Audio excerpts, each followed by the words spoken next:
Alors, lever la suspension de son compte Google Ads, eh ben, c'est ce qu'on va voir dans cette vidéo. Alors, moi, je me présente, Sébastien Beaupied, je suis spécialiste Google Ads, stratégie digitale, etc. Et aujourd'hui, ben, je vais vous donner 4 points afin de lever la suspension de son compte Google Ads, comment les lever, etc. Ok? Donc, on va commencer tout de suite avec, attention, ça marche pas, voilà, avec le premier point. Alors déjà, le premier point, avant de passer au premier point, tout d'abord, je dois vous dire que vous devez connaître les règles de publicité de Google. Ne faites pas de la pub Google sans connaître ce que vous devez faire et ce que vous ne devez pas faire. C'est primordial. Sinon, vous allez vous faire sauter des comptes pour des choses bêtes, inutiles, que vous auriez dû savoir en prenant seulement 20 minutes de votre temps, en lisant les règles. Ça prend 20 minutes, même pas un quart d'heure. D'accord? Comme ça, vous faites les choses proprement, comme il faut, et vous n'allez pas vous faire sauter votre premier compte Google comme ça pour rien. Ok? Donc pourquoi il faut connaître ces règles? Dans un premier temps, pour pas se faire sauter son compte inutilement et pour pouvoir examiner dès le début pourquoi le compte a été suspendu. D'accord? C'est très important parce que si vous connaissez exactement la raison pour laquelle votre compte est suspendu, vous allez gagner beaucoup de temps parce que vous allez le dire tout simplement à Google directement. Vous allez voilà, vous allez les prévenir. Ok? Donc vous allez gagner énormément de temps. C'est pour ça que c'est important de connaître les règles. Donc pourquoi le compte a été suspendu? Est-ce que c'est des retards de paiement? Est-ce que c'est une publicité qui respecte pas le règlement Google? Est-ce que, voilà, j'ai parlé de ça, j'aurais pas dû? Est-ce que, machin? Questionnez-vous dans un premier temps. Examinez. Des fois, ça peut paraître quelque chose de bête, tu vois. Par exemple, je sais pas, tu as un site d'e-commerce avec voilà, plein de produits, et puis à un moment donné, je sais pas, moi, tu vends des. Comment ça s'appelle ça? Pas des tirs à l'arc, des lance-pierres. Voilà, des lance-pierres. Tu dis, bon, des lance-pierres, je peux en vendre. Et non, des lance-pierres, Google, il peut prendre ça comme une arme. Donc, il va te bloquer ton compte. Des petites choses comme ça, il faut faire très attention. Ok? Donc, ça, c'était le premier point. Deuxième point, par exemple, on va se dire, c'est un problème de paiement. Ça arrive de temps en temps, sur Google, on met une carte bancaire, et puis la carte bancaire, il n'y a pas d'argent dessus, du coup, ça retarde le paiement, et à un moment donné, Google, il va en avoir marre de courir après le paiement, et il va bloquer votre compte. Ok? Donc, dans un premier temps, vous allez régler tous vos impayés. Tout ce qui est impayé, vous le réglez. Ensuite, vous allez bien vérifier qu'il n'y a pas de problème au niveau de votre compte en banque. D'accord? Des fois, ça arrive, je vous préviens, moi, ça m'est arrivé plusieurs fois. Pas par rapport à Google, mais voilà, des fois, tu as les paiements qui sont en double, etc. Et suffit que vous le dites à votre banque, après, ça crée un problème avec votre compte Google Ads, etc. Donc, regardez bien que votre compte Google Ads, il n'y a pas d'impayé, et regardez bien que votre compte bancaire, il ne s'est pas fait pirater ou que tout marche comme il faut très très bien. Ok? Voilà, moi ce que je vous dis là, c'est de mettre deux cartes bancaires sur votre compte afin de contrer ce genre de problème. S'il y a une compte qui s'est fait, une carte, un compte bancaire qui s'est fait pirater ou quoi que ce soit, vous avez la deuxième tout de suite et vous avez juste à switcher. D'accord? Donc vous avez une carte bancaire principale, une autre secondaire. La première se fait pirater, peu importe. Vous l'enlevez et vous replacez la secondaire en premier afin de ne pas avoir d'impayé, pas avoir de problème de paiement et ne pas se faire sauter son compte Google Ads. Ok? Petite parenthèse, j'ai mis dans la description à télécharger un guide anti-suspension de compte où on va voir tout ce qu'il ne faut pas faire pour se faire sauter son compte. Et vous avez aussi le récapitulatif de ça sur voilà comment lever une suspension de compte après par la suite. Donc c'est un guide avec ce qu'il ne faut pas faire pour se le faire sauter et quand vous le faites sauter, ce qu'il faut faire pour le récupérer. D'accord? C'est un guide complet, c'est gratuit, hein, c'est dans la description. Voilà, si vous voulez le choper, il n'y a aucun problème.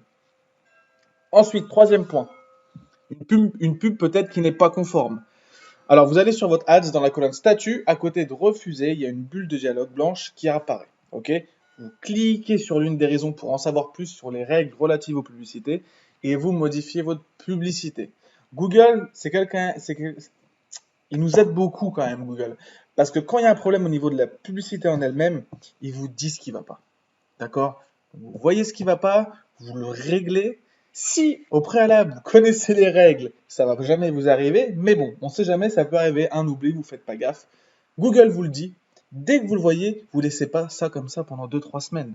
Dès que vous voyez qu'il y a une pub qui a été refusée, qu'il y a un statut, etc., vous cliquez dessus, vous changez et vous les faites re-examiner. Et après, tout redeviendra normal. Ok? Là, les problèmes qu'on voit, c'est les problèmes les plus courants, hein. Problèmes de paiement, problèmes de pub non conforme, etc. La dernière étape, tout simplement, c'est d'aller sur la page et de les contacter. Ok? Donc dans un premier temps, vous allez sur cette page. Bon, là, il y a le lien, mais vous le retapez le lien. Vous remplissez le formulaire pour retirer la suspension de votre compte. Ok? C'est la première étape à faire. Si vous téléchargez le guide en description, vous avez le lien directement. Vous téléchargez, vous cliquez et vous avez ce formulaire. Vous remplissez le formulaire.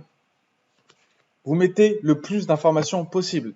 Si vous savez pourquoi ça a été suspendu votre compte, vous avez tout changé et que ça c'est toujours pas remis à niveau, vous le dites. Voilà, ça a été suspendu pour ça, ça a été modifié. Il y a eu un impayé, maintenant j'ai eu un problème avec ma carte, maintenant j'ai remis une nouvelle carte, il n'y aura plus de problème. Vous mettez le plus d'informations possible afin que Google n'ait pas à aller chercher les informations, à vous dire ah oui, mais vous envoyez un email, vous renvoyez un email, etc. Vous mettez le plus d'informations possible. Si vous ne savez pas pourquoi ça a été tout simplement banni ou suspendu, vous le dites aussi. Je comprends pas, je connais les règles Google. Pouvez-vous m'informer, me dire pourquoi mon compte est suspendu? J'avais pensé faire tout comme il fallait, etc. Soyez honnête. Ok? Soyez honnête. De toute façon, si vous faites du scam, bien fait qu'il soit suspendu votre compte. Par contre, si vous êtes honnête, il n'y a aucun problème. Ça peut être des petites choses, voilà, un peu. Des fois, on se rend pas compte, on fait des bêtises avec les comptes Google Ads, avec les règles, etc. C'est pas méchant. Tant que c'est pas méchant, Google va pas vous casser, ok? Avis à nos amis dropshippers. Ça va être de plus en plus difficile de faire du dropshipping avec Google Ads. Surtout ceux qui font du dropshipping avec AliExpress, etc. Ok? Ça va être de plus en plus difficile, c'est faisable.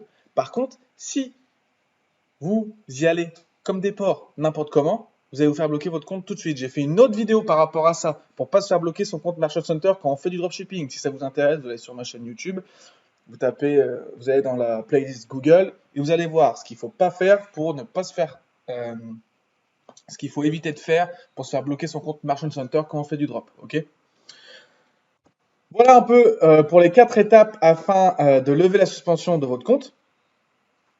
Si après tout ça, vous n'avez pas fait, voilà, lever la suspension, etc., vous essayez de les appeler. Si quand vous les appelez, ça fout la merde, etc., vous supprimez votre compte, vous utilisez un autre nom, une autre adresse IP, vous recréez un compte, mais dans les règles comme il faut. Ok? Sur ce, bah, il y a le guide à télécharger si vous voulez, hein, le petit guide anti-suspension de compte, et puis voilà le récap de ce qu'on a fait ici.